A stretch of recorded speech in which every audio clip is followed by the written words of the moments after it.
Hello everyone, this is Govind sir. Today we are going to learn 9th standard science 8th chapter motion. So generally when we are talking about the motion, you will be having a little idea about it. But scientific term में कैसे discuss करना है, क्या discuss करना है, we will talk about that one. So when we are talking about the motion, so what is the main thing which comes in your mind? So अगर motion हम consider कर रहे हैं तो motion में main जो term होता है that is the change in position. So if object will change the position can be considered as a motion.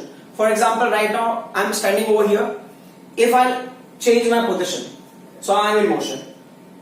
So if I am not changing my position, if I am standing over here and I will remain to this place only, so I am not in motion.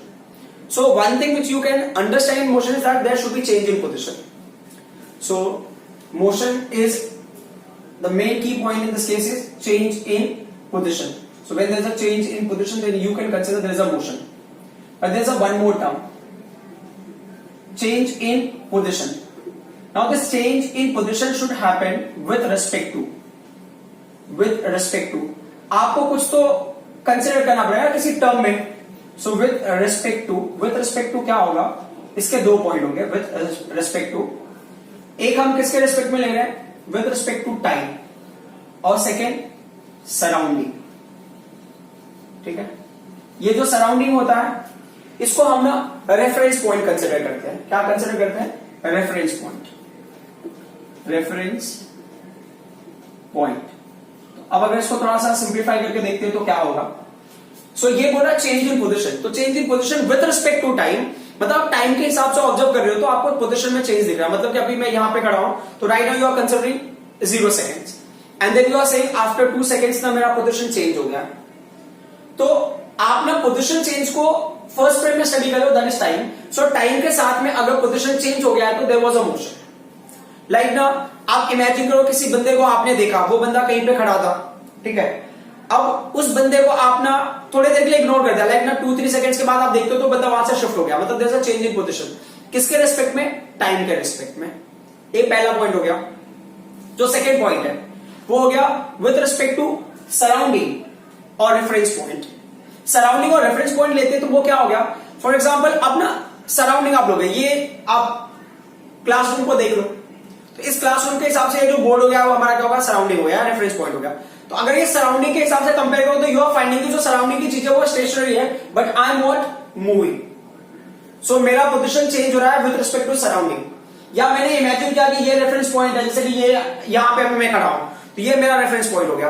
अब ये position यहीं पे रह जाएगा, मैं वहां से shift हो रहा हूं तो रेफरेंस पॉइंट से मेरा पोजीशन क्या हो रहा है? चेंज हो रहा है. तो दो चीजें हमें समझनी है कि अगर हम मोशन कंसीडर करें तो मोशन क्या होता है? Change in position with respect to time and with respect to surrounding और रेफरेंस पॉइंट. अब एक और चीज होता है कि टाइम के हिसाब से तो ठीक है बट सराउंडिंग के हिसाब से ना ये जो होता है उसका परसेप्शन चेंज होता रहता है. परसेप्शन चेंज होता रहता है in the sense you can consider certain cases में you will find out some people are saying this object is in motion but you are finding this object is not in motion. For example आप imagine करो कि कोई बंदा ना train के अंदर है. So you take example of train. ठीक है, अभी ट्रेन कंपार्टमेंट के अंदर ना वी आर इमेजिनिंग 2 पीपल. ठीक है, एक बंदा है ना यहां पे बैठा हुआ है. ठीक है, एक बंदा यहां पे सीट पे बैठा हुआ है. So I am not very good in drawing but try to just understand. So दूसरा बंदा है वो यहां पे बैठा हुआ है. ठीक है, सो ये जो है ना ये बंदा ऑब्जर्व कर रहा है, वेरी स्टूडियस गाय. ये ना चीजों को जहां जहां पे भी जाता है वो इन चीजों को ऑब्जर्व करने की कोशिश करता है. अब उसके मन में कुछ ऐसा क्वेश्चन आ गया है कि चलो ठीक है मैं ना चेंज इन पोजीशन स्टडी करना चाहता हूं. तब ये बंदा ए हो गया और ये बंदा बी हो गया. अब ये क्या है? इस बंदे को देख रहा है. सो बहुत देर से देखे ही जा रहा है. ठीक है, any reason that we don't know. So अब ये इस बंदे को देखे जा रहा है तो there are 2 condition with respect to time and with respect to surrounding. मतलब वो वहां पे बैठा है जब से उसने ट्रेन पकड़ा है उसके बाद means after that also after 4 hours और 5 आवर्स यू आर फाइंडिंग कि that person is at the same place. जो बी है अपना पोजीशन चेंज नहीं कर रहा है. तो इसके हिसाब से ये बंदा क्या हो गया? एट रेस्ट में हो गया. ठीक है, at rest and no motion. Got it? But ये क्या कंसिडर कर रहा है कि मैं ना बहुत एक्सपर्ट हूं, टू हुम एवर आई सी मैं बता सकता हूं कि ये मोशन में या रेस्ट में। तो इसने क्या किया ना, he is observing another guy. तो आप इमेजिन करो एक दूसरा बंदा है, अनदर गाय, ठीक है, दिस पर्सन इज वॉकिंग, ठीक है, ये वॉक करके जा रहा है। सो ही इज फाइंडिंग कि ये यहां से शिफ्ट होकर यहां पे जा रहा है, या हो सकता है अगर ये स्टेशनरी भी होगा, if he is stationary also, अगर ये स्टेशनरी भी होगा, ये मूव नहीं कर रहा है, तो क्या होता है, train is going this direction में। इस बंदे को ऐसा लगता है कि ये जब ऐसे आगे बढ़ रहा है तो ये बंदा ऐसे पीछे जा रहा है। Maybe this person stationary, ये मोशन में नहीं है, फिर भी इसको ऐसा लगता है कि ये बंदा मोशन में है, ठीक है। तो ये क्या हो गया ना, रेफरेंस पॉइंट की वजह से चीजें चेंज हो गई। ये खुद को रेफरेंस पॉइंट की तरह यूज कर रहा है और फिर इसको ऑब्जर्व कर रहा है, तो वो रेफरेंस पॉइंट के हिसाब से तो इसका पोजीशन चेंज नहीं हो रहा है। उसको लग रहा है ये बंदा स्टेशनरी है, ये मोशन में नहीं है। पर जब ये खुद को रेफरेंस पॉइंट लेके जब इसको ऑब्जर्व कर रहा है, तो ही इज फाइंडिंग कि वो खुद को नहीं देख रहा है कि मेरा पोजीशन चेंज हो रहा है, उसको ऐसा फील हो रहा है इस बंदे का पोजीशन चेंज हो रहा है, तो ही इज सेइंग कि ये बंदा मोशन में है। But at the same time अब ये क्या करता है, ये बंदा है इन दोनों को ऑब्जर्व कर रहा है। ये जो सी वाला बंदा है, सी वाला बंदा क्या कर रहा है, ये बोल रहा है कि ना ही सेइंग कि ना बी स्टेशनरी है, मोशन में नहीं है। बट जो सी है ना, वो कहेगा ना क्या है, इट्स अ स्टूपिड आंसर, ऐसा कुछ कंडीशन है ही नहीं। ही इज फाइंडिंग कि पहले ट्रेन का जो कंपार्टमेंट यहां था, ट्रेन का कंपार्टमेंट यहां हो गया, तो मतलब ए ने भी अपना पोजीशन चेंज कर दिया, बी भी पोजीशन चेंज कर दिया। तो इसका मतलब क्या हो गया कि B is also in motion and A is also in motion. तो रेफरेंस पॉइंट चेंज करने से जो मोशन का परसेप्शन होता है वो चेंज हो जाता है। जब ना आप ना मोशन को स्टडी करते हो तो रेफरेंस पॉइंट बहुत इंपॉर्टेंट होता है कि आप जिस सिस्टम में हो, आप उस सिस्टम की चीजों को स्टडी करोगे तो आप प्रॉपर इंफॉर्मेशन दे सकते हो। लाइक मैं ट्रेन में हूं, तो अगर ट्रेन के अंदर मैं मोशन को स्टडी करूंगा तो I can give information very clearly, ठीक है। बट और दूसरा क्या होता है कि अगर मैं खुद को एज अ रेफरेंस पॉइंट ले रहा हूं तो आई शुड बी स्टेशनरी। मतलब मैं ट्रेन में बैठ के ना जो बाहर बंदा खड़ा है उसके बारे में डिटेल देने की कोशिश करूंगा तो थोड़ा सा डिफिकल्ट होगा। बट आप इमेजिन करो कोई बंदा बाहर खड़ा है, वो stationary and talking about the train, तो उसके लिए थोड़ा इजी होगा। तो रेफरेंस पॉइंट अगर स्टेशनरी हो और रेस्ट पे हो तो वेरी इंपॉर्टेंट। नहीं तो फॉर एग्जांपल आप ऐसे इमेजिन करो कि मैंने इस बोर्ड को रेफरेंस पॉइंट ले लिया और I am the object who is in motion. अब क्या होता है, मैं अपना पोजीशन चेंज कर रहा हूं। मान लो किसी ने ना साइड बाय साइड ये प्रैंक जैसा ही सिचुएशन हो जाए, वो साइड बाय साइड किसी बंदे ने क्या किया ना, बोर्ड को भी शिफ्ट करना स्टार्ट कर दिया। देन व्हाट इज हैपनिंग कि जो सराउंडिंग के साथ में या रेफरेंस पॉइंट के साथ में जो चेंज इन पोजीशन है वो नहीं हो रहा है। टाइम के साथ में हो रहा है बट सराउंडिंग के साथ में नहीं हो रहा है। तो कभी कभी क्या होता है कि चेंज इन पोजीशन आप टाइम के साथ में फाइंड आउट कर सकते हो, कभी कभी टाइम के साथ से नहीं फाइंड आउट कर पा रहे हो तो रेफरेंस पॉइंट से आप लेते हो या सराउंडिंग से लेते हो। तो इसमें से कोई भी कंडीशन से अगर पोजीशन चेंज हो रहा है तो आपको कंसिडर करना है कि मोशन है। अब प्रॉब्लम ये है कि ना मोशन का कोई फिक्स पैटर्न है या कितने भी टाइप का मोशन हो सकता है। तो मोशन का कोई फिक्स पैटर्न नहीं है, मोशन के बहुत सारे टाइप्स हैं। तो जैसे अभी ना मोशन ना स्ट्रेट लाइन में हो रहा है, if a person is going in a straight line, तो अब यहाँ पे मोशन का बात तो आपको समझ में आएगा। Motion is the change in position with respect to time और with respect to surrounding. Reference point इसमें बहुत इंपॉर्टेंट होता है। हम रेफरेंस पॉइंट को ना ओरिजिन लेते हैं कि मतलब वो हमारा इनिशियल पोजीशन है, वहां से सारी चीजें चेंज हो रही हैं। तो अब ये क्या कह रहे हैं ना, अगर हमने ले लिया type of motion, so type of motion, तो इसमें ना बहुत सारे टाइप्स है, ठीक है। तो एक जो है ना ये होता है लीनियर मोशन, लीनियर मोशन, ठीक है। लीनियर मोशन क्या होता है, motion in a straight line, मतलब कोई एक सीधी लाइन में कोई जा रहा है, motion in a straight line. अगर स्ट्रेट लाइन में कोई बंदा ट्रेवल कर रहा है, कोई ऑब्जेक्ट अपना पोजीशन चेंज कर रहा है, तो वो हो जाएगा लीनियर मोशन, ठीक है। अब हो सकता है कोई बंदा ना सर्कल के फॉर्म में घूम रहा हो, सर्कुलर पाथ, जैसा कि सब कोई बाइक ड्राइव कर रहा है ऐसे along the circumference of circle, ये सर्कमफेरेंस है, along the circumference of a circle, ये उसका रेडियस अगर r है, सर्कमफेरेंस ऑफ सर्कल पे कोई चीज घूम रही है ऐसे, तो वो कौन सा मोशन हो गया, वो हो जाएगा सर्कुलर मोशन, सर्कुलर मोशन, ठीक है। अब जैसे मान लो फैन अगर रोटेट हो रहा है, वो हो गया रोटेशनल मोशन, है ना। कोई ऑब्जेक्ट रोटेट, जैसा ये मार्कर है, मार्कर को मैं ऐसे रोटेट कर रहा हूं, तो सर्कुलर मोशन, रोटेशन मोशन काफी हद तक ना एक दूसरे के सिमिलर होते हैं, काफी हद तक। मतलब exactly circular motion, rotation motion exactly same नहीं होता, उनके फॉर्मुलेज वगैरह काफी हद तक सिमिलर होते हैं, उनका पैटर्न भी काफी सिमिलर होता है, बट थोड़ा डिफरेंस भी होता है इसमें। डिफरेंस क्या है वो उसकी रिक्वायरमेंट नहीं है अभी। एक होता है ऑसिलेटरी मोशन, अगर आपको लेना है ऑसिलेटरी मोशन,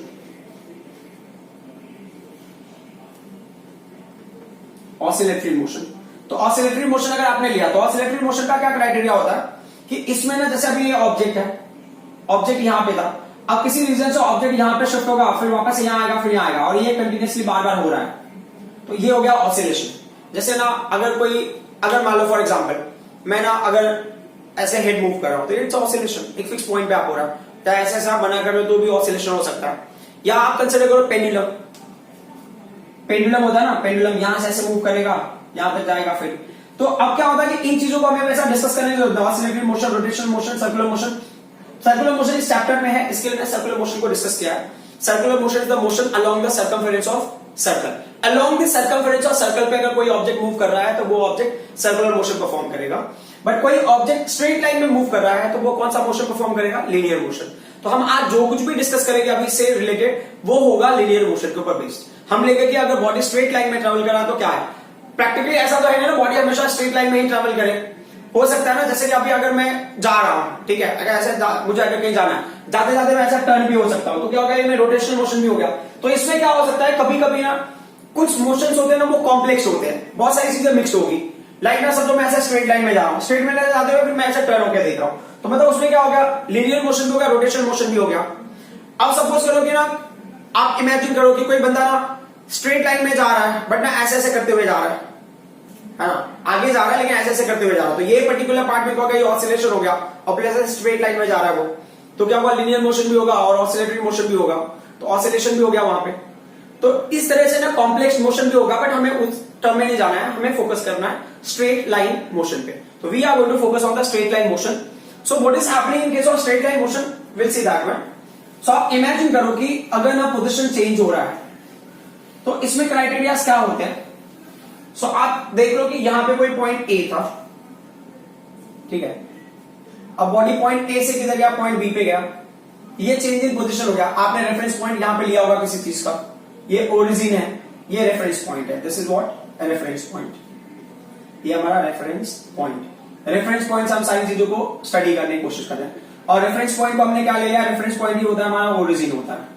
तो मतलब ओरिजिन के राइट साइड के जो भी है ना चीजों को हम जैसे कोऑर्डिनेट सिस्टम में पॉजिटिव लेते हैं, लेफ्ट हैंड साइड चीजों को नेगेटिव लेते हैं। सो अकॉर्डिंगली विल से, तो ओरिजिन हो गया ये।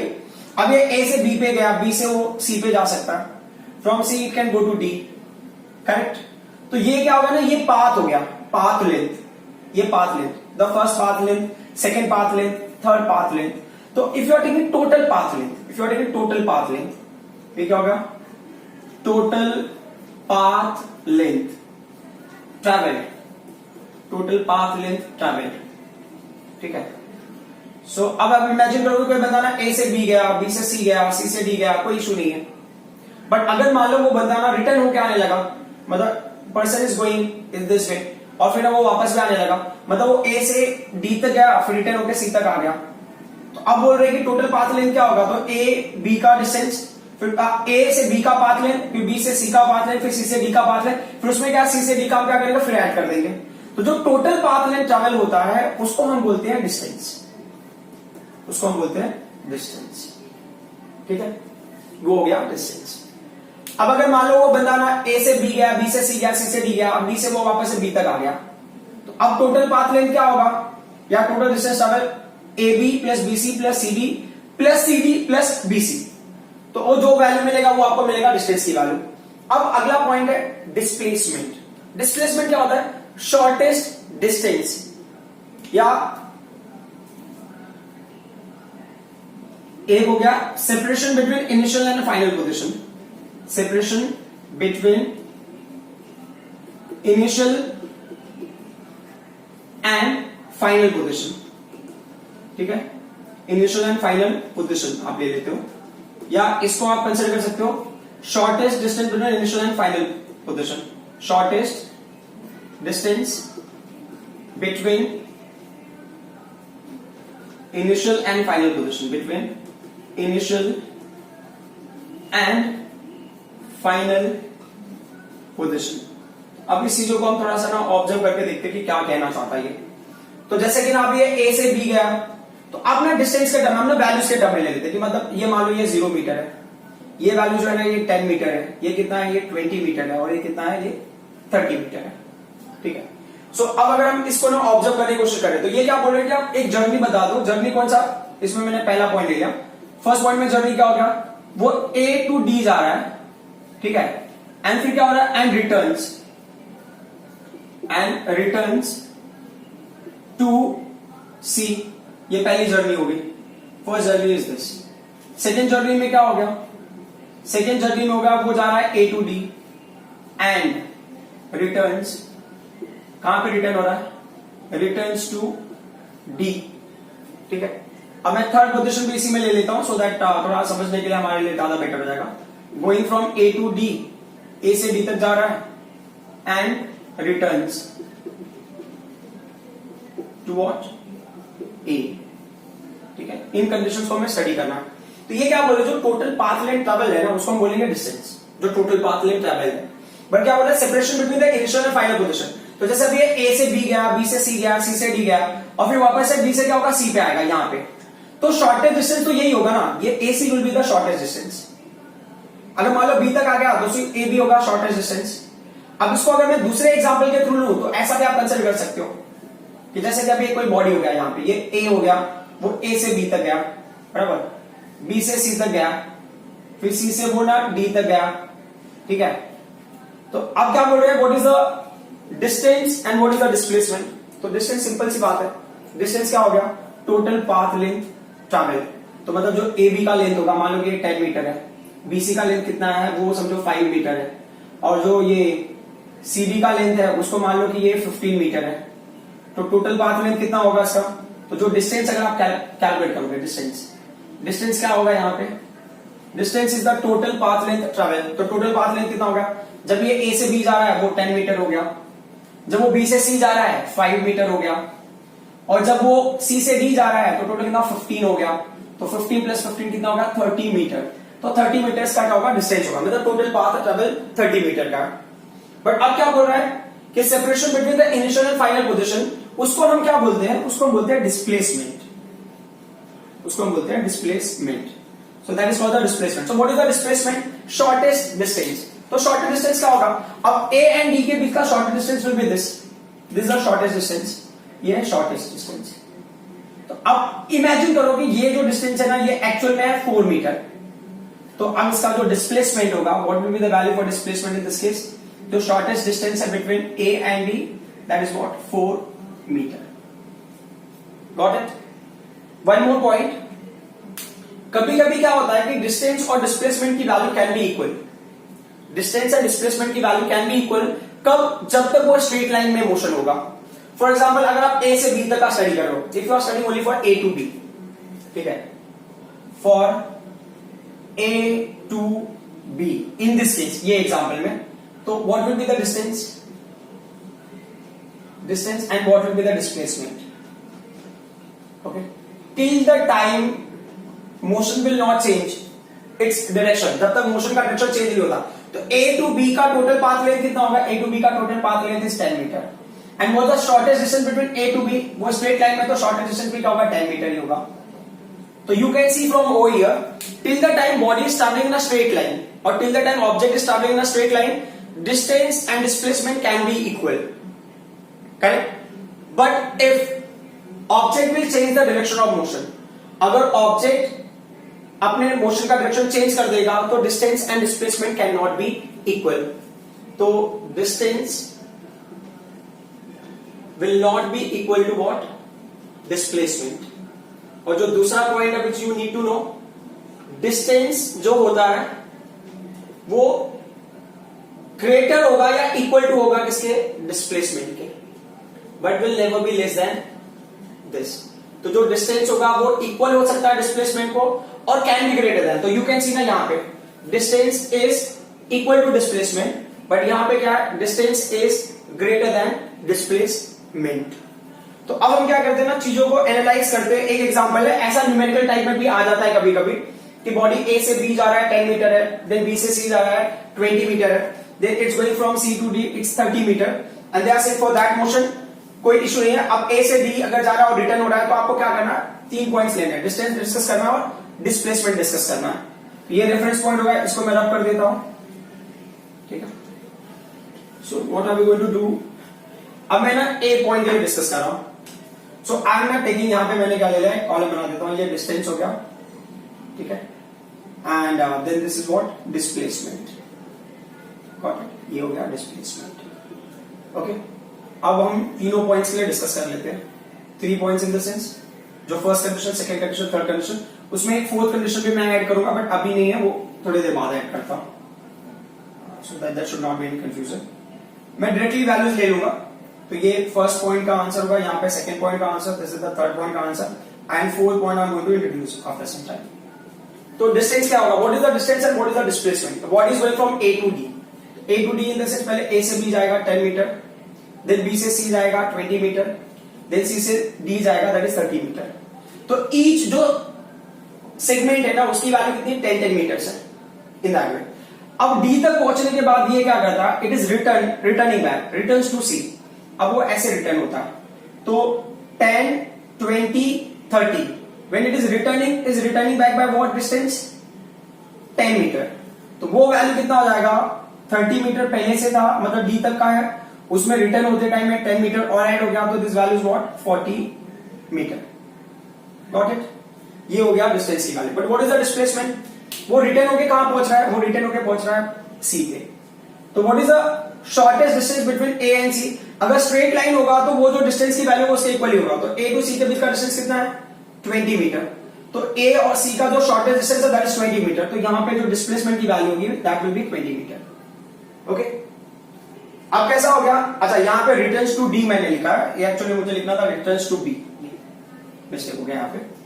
अब क्या अगले क्वेश्चन में, body will travel A to D, अब ए टू डी जा रहा है, मतलब ए टू डी क्या होगा, A to D is already 30 metre, फिर क्या रिटर्न्स टू बी, तो बी पे कैसे रिटर्न होगा, it will go to C then it will go to B, correct. तो डी टू जब सी जाएगा 10 metre and C to B जाएगा अगेन 10 मीटर, तो पहले ऑलरेडी ए टू डी जाने के लिए कितना डिस्टेंस ट्रेवल किया उसने 30 मीटर ट्रेवल किया हुआ है, then while it is body will return will go to C that will be 10 metre, then again from C it will go to B that is again 10 and total will be what 30 and 20, this is what 50 meter, so this is what distance, but what's the displacement इनके बीच का shortest distance, तो shortest distance will be what 10 meter, got it।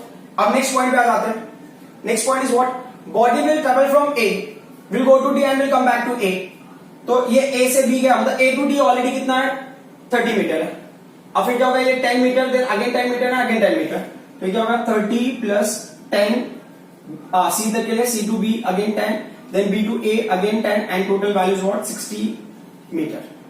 But what's the displacement, body A से start हुआ again it is coming back to A, तो separation between initial and final, तो displacement क्या हो गया 0 हो गया।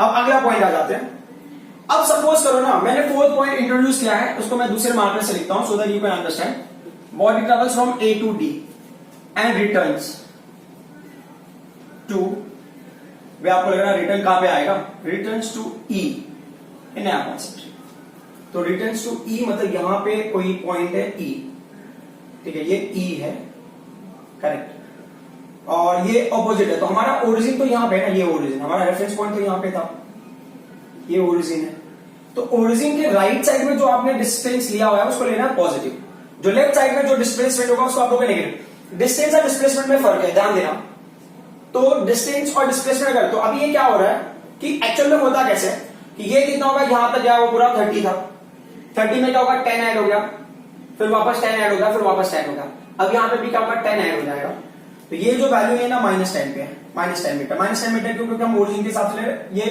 लेफ्ट हैंड साइड में चला गया, यहां पे क्या होगा 30 मीटर ऑलरेडी ट्रेवल किया था, देन डी से सी पे आएगा तो कितना हो गया 10 metre, then C to B आएगा तो वापस से 10 metre, then B to A आएगा तो वापस 10 metre, and from A to अगर if it is going to E again 10 metre, तो it will be what 40 plus 30 कितना हो गया 70 मीटर। तो as you can see distance में हम ना नेगेटिव नहीं लेते, we don't take negative, we take positive, distance always positive होगा, everything will keep adding, but displacement में स्टोरी में तो थोड़ा सा ट्विस्ट हो गया। ये क्या बोल रहा है कि हमने ये ओरिजिन लिया था and displacement was happening on right hand side, तो उस साइड में पॉजिटिव वैल्यू हो गया, बट अब जो फाइनल पोजीशन वो यहां पे है, तो डिस्प्लेसमेंट सही कि अगर राइट में होता तो हमने पॉजिटिव लिया होता, but it is going on left, जो टोटल उसका मैग्नीट्यूड है, जो वैल्यू है, नंबर जो है वो कितना है 10 है, नंबर इज 10 मीटर, बट क्या है ये ऑपोजिट डायरेक्शन में, इसके लिए क्या होगा ये माइनस है। तो आपको जो चीज समझनी है वो ये है कि डिस्टेंस एंड डिस्प्लेसमेंट के बीच में अगर डिफरेंस पूछा है तो डिस्टेंस क्या होगा, distance is the total path length travel, distance क्या होगा shortest distance between initial and final position, ये फर्स्ट पॉइंट हो गया। Of the motion. Second point क्या होगा, अच्छा ये मैं रब कर देता हूं, यहाँ पे डिस्टेंस वाले में ही बाकी 2 पॉइंट्स को मैं मेंशन करता हूं। यहाँ पे ये मैंने बनाया है टेबल, तो डेफिनेशन वाले पार्ट को मैं फोकस देगा, डेफिनेशन वाला पार्ट तो आपने लिख लिया होगा।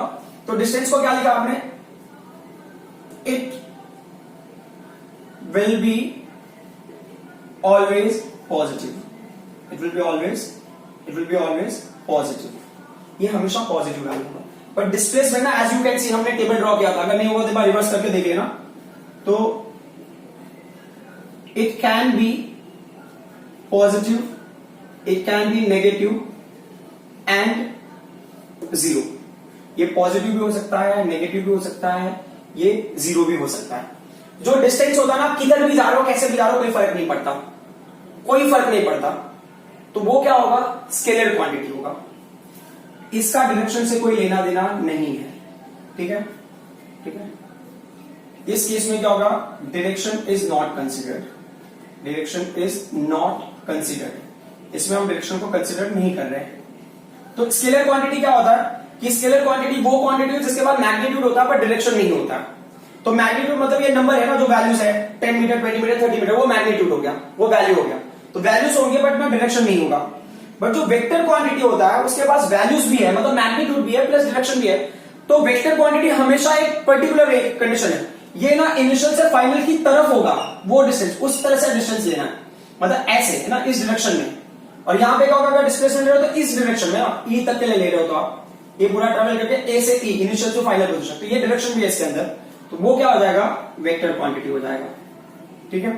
Direction is not considered in this case. तो ये वेक्टर क्वांटिटी क्यों हो गया, क्योंकि ना has magnitude as well as direction, has magnitude as well as direction. इसके पास मैग्नीट्यूड और डायरेक्शन दोनों है, इसके लिए क्या हो गया, वेक्टर क्वांटिटी हो गई। Once you solve this question, आपका डिस्टेंस एंड डिस्प्लेसमेंट का कॉन्सेप्ट काफी हद तक क्लियर हो जाएगा। क्वेश्चन कैसा है कि एक बॉडी है जो ना along the circumference of circle move कर रहा है, ये सर्कुलर मोशन टाइप हो गया, बट सर्कुलर मोशन आपको कंसिडर करके नहीं चलना। जैसे कि क्या होता है ना कि अगर आप एक वायर ले लो, wire is a straight line, आप उसको सर्कुलर फॉर्म में कन्वर्ट कर दिया, तो यू विल फाइंड आउट कि जो सर्कमफेरेंस है सर्कल का, that is nothing but the straight line wire. एक स्ट्रेट लाइन वायर को हमने क्या किया, सर्कल में कन्वर्ट कर दिया, तो सर्कमफेरेंस ही होगा स्ट्रेट लाइन वायर। तो यहां पे क्या हो गया कि जो लेंथ है ना, लेंथ, यहां पे लेंथ की वैल्यू किसके इक्वल होगा, तो लेंथ की वैल्यू होती है सर्कमफेरेंस के इक्वल। पूरा जो एक सर्कल मतलब ए से पूरा रोटेट करेंगे तो जो लेंथ की वैल्यू होगी वो होगा 2πr, ठीक है। सो अब अगर मान लो ना कि एक पूरा सर्कल है, उसका वैल्यू 2πr है, तो उसका हाफ सर्कल का वैल्यू कितना होगा, तो हाफ सर्कल का वैल्यू होगा πr। अब अगर मान लो उसका भी हाफ वैल्यू ले लिया हमने, उसकी वैल्यू क्या होगी, उसका वैल्यू होगा πr/2। इतना आपको समझना है। तो ये किसकी वैल्यू देंगे पता है, जब बोलेंगे सर्कमफेरेंस 2πr, मतलब ये पूरे पार्ट का, ये टोटल पाथ लेंथ इसको बोलेंगे। जब ऐसे ऐसे ट्रैवल करें टोटल पाथ लेंथ, मतलब इमेजिन करो कि इतना स्ट्रेट लाइन है, फिर इतना स्ट्रेट लाइन है, फिर इतना स्ट्रेट लाइन है, फिर इतना बड़ा सा सर्कल हो गया ना। बड़ा सर्कल क्या होगा, स्ट्रेट लाइन थोड़ा थोड़ा करके मिलेगा ना, तो थोड़ा थोड़ा स्ट्रेट लाइन ऐड करके आप पूरा ऐड किया होगा। स्ट्रेट लाइन नहीं भी होगा तो भी कोई फर्क नहीं पड़ता, क्योंकि डिस्टेंस में क्या टोटल पाथ लेंथ लेना, तो टोटल पाथ लेंथ सर्कमफेरेंस होगा ना, वो टोटल पाथ लेंथ होगा। और डिस्टेंस का आपको, डिस्प्लेसमेंट का आपको पता है शॉर्टेस्ट डिस्टेंस, तो वो देखते हैं क्या करना। सो क्वेश्चन में क्या दिया है, find out distance and displacement when object moves from A to B. Object A से बी के यहाँ पे मूव करके अगर जाता है, when object moves from A to B, तो यहाँ पे क्या होगा, ऑब्जेक्ट ए से बी तक मूव करके जा रहा है, तो ये पर्टिकुलर पार्ट को मैंने हाईलाइट कर दिया। So as you can see object will move from A to B. तो अगर ऑब्जेक्ट ए से बी तक मूव करके जा रहा है तो डिस्टेंस कितना होगा, है ना। तो जो फर्स्ट क्वेश्चन का आंसर मैं यहाँ लिख रहा हूँ, फर्स्ट क्वेश्चन मैंने फर्स्ट दे दिया है, कहां पे है, ए टू बी के लिए। तो जो डिस्टेंस की वैल्यू है, तो एज आई सेड ना, टोटल सर्कमफेरेंस का वैल्यू क्या होगा, circumference is the length. Actual total path, जो पाथ लेंथ होगा वो सर्कमफेरेंस ही होगा ना। तो यहाँ पे इतने दूर का सर्कमफेरेंस कितना होगा एबी का, तो टोटल का क्या होगा 2πr होगा। सो हाफ पोर्शन का कितना है, πr होगा, उसका हाफ का क्या होगा, πr/2। तो circumference from A to B will be πr/2। इसका मतलब क्या होगा, टोटल पाथ लेंथ ये होगा, ठीक है। अब क्वेश्चन है what is the distance, displacement. तो डिस्प्लेसमेंट का शॉर्टेस्ट डिस्टेंस, शॉर्टेस्ट डिस्टेंस आपको कैसे मिलेगा, जब आप ना स्ट्रेट लाइन ड्रॉ करोगे, एक स्पेसिफिक डायरेक्शन जा रहा है, मतलब ए से बी तक का ही आपको चाहिए, बराबर है। ये वेक्टर क्वांटिटी है, यहाँ पे हमको डायरेक्शन का कोई मतलब था, बस हमको ना टोटल वैल्यू ऐड करके चाहिए था। ए टू बी का जो शॉर्टेस्ट डिस्टेंस है वो क्या होगा? मान लो ये आर है, ये आर है, ये 90 डिग्री है, तो क्या है? Pythagoras theorem. पाइथागोरस थ्योरम से क्या करोगे आप? तो अब हमने क्या ले लिया? ट्रायंगल ले लिया। कौन सा triangle? So in triangle O A B, आपने पाइथागोरस थ्योरम लगा दिया, क्या होगा? ए बी स्क्वायर किसके इक्वल होगा? ओ ए स्क्वायर के इक्वल होगा, प्लस किसके इक्वल होगा? ओ बी स्क्वायर के इक्वल, मतलब O A square plus O B square के इक्वल होगा ए बी स्क्वायर। तो उनकी वैल्यूज क्या है? ओ ए का वैल्यू क्या है? आर है, तो वो आर स्क्वायर हो गया, प्लस क्या हो गया? आर स्क्वायर हो गया, टोटल वैल्यू क्या हो गया? 2r स्क्वायर हो गया। तो अब अगर मैं ए बी की वैल्यू लूंगा तो क्या होगा? A B will be what? Under root of 2r square का वैल्यू r हो गया। तो ये जो ए बी है ना, ये है shortest distance between A to B, ठीक है। तो जो डिस्प्लेसमेंट का वैल्यू होगा वो क्या हो जाएगा? Therefore displacement will be equal to under root 2r। अब आ जाते हैं दूसरे क्वेश्चन पे, second from A to C. So A to C वाले में देखो क्या है, डिस्टेंस का वैल्यू क्या हो गया? तो डिस्टेंस के लिए आप ना सर्कमफेरेंस ही ले लो, तो मतलब ए टू सी ये पर्टिकुलर पार्ट सर्कमफेरेंस, तो हाफ सर्कल हो गया, तो हाफ सर्कल का सर्कमफेरेंस क्या हो गया? पाई आर हो गया। And what was the displacement? Fortunately यहाँ पे उतने कैलकुलेशन के लिए टेंशन लेने की जरूरत नहीं है। क्यों नहीं है वो देख लो अभी। तो डिस्प्लेसमेंट का वैल्यू क्या होगा? Shortest distance between A and C, तो ये क्या डायमीटर है ना, तो ये रेडियस आर होगा, फिर रेडियस आर होगा, तो डिस्प्लेसमेंट की वैल्यू क्या आ जाएगी? 2r, ठीक है। अब अगला क्वेश्चन है from A to D. A to D के लिए ना मैं थोड़ा सा यहाँ पे ना यू कैन से कि ना मैं कंजूसी करने की कोशिश करूंगा, टाइम बचाना है मुझे। तो ए टू डी बोला है तो मैंने यहाँ पे ए टू डी ले लिया। ए टू डी में कैसा होगा कि ये पर्टिकुलर पार्ट का वैल्यू था ना पाई आर बाई 2 था, फिर यहां से यहां तक पाई आर बाई 2 और ऐड हो गया, तो ये 2 टाइम्स पाई आर बाई 2 लेंगे ना, तो pi R by 2 plus pi R by 2, तो ये एलसीएम में क्या होगा? 2 होगा, ऊपर क्या होगा? 2 पाई आर, तो कैंसिल क्या होगा? Pi R, as you can see in this one. तो अब यहां तक अगर आ जाते तो क्या होगा? पाई आर बाई 2 कितनी बार ऐड होगा? 3 टाइम्स, ये हो जाएगा 3 पाई आर बाई 2 अगर ए टू डी ले रहे हो। तो अब क्या बोल रहा है ये कि डिस्प्लेसमेंट का क्या क्राइटेरिया? ए टू डी के बीच में लेना, इसका ये हो गया, ये डिस्प्लेसमेंट है यहां से ए टू डी, तो मुझे क्या निकलना है? ए टू डी निकालना है। तो ए टू डी क्या होगा? A B square is equal to O A plus O D square, तो ओ ए डी ट्राइंगल में लेना है, तो जो हाइपोटेनस जो आपका डिस्प्लेसमेंट हो गया है ए डी स्क्वायर है, और इसकी वैल्यू क्या है? A D square is what? O A square plus O D square, as you can see. And finally आपको डिस्प्लेसमेंट की वैल्यू यही मिलेगी, डिस्टेंस का वैल्यू अलग है, डिस्प्लेसमेंट का वैल्यू ये मिलेगा। अब हम आ जाते हैं नेक्स्ट पॉइंट पे, find out distance the displacement for A to A. अगर ये ए टू ए आ जाए, तो ये क्या था? ये थर्ड वाले का था, अब फोर्थ पे आ जाते हैं। ए टू ए अगर बोला होता तो मतलब डिस्टेंस होता है ना वो पूरा ऐड होगा ना, ये क्या है? Pi R by 2 pi R by 2 pi R by 2 pi R by 2, 4 times add होगा, तो 4 times pi R by 2 upon क्या होगा? ये sorry pi R by 2 pi R by 2 हमने कितने टाइम लिया? 4 टाइम ले लिया ना, पाई आर बाई 2, तो 4 टाइम लिया, पाई आर बाई 2 को 4 टाइम ऐड किया, तो कैंसिल होगा, वैल्यू होगा 2 पाई आर हो गया। ये किसके इक्वल होगा? सर्कमफेरेंस। जो डिस्टेंस होता है ये सर्कमफेरेंस के इक्वल होगा, बट डिस्प्लेसमेंट क्या होगा? जब वो ए से स्टार्ट किया है वापस से ए पे पहुंचेगा, तो डिस्प्लेसमेंट की वैल्यू हो जाएगी 0। तो I hope you people understood what is the difference between distance and displacement. In next class we will continue with the help of distance and displacement in terms of speed and velocity. Thank you very much.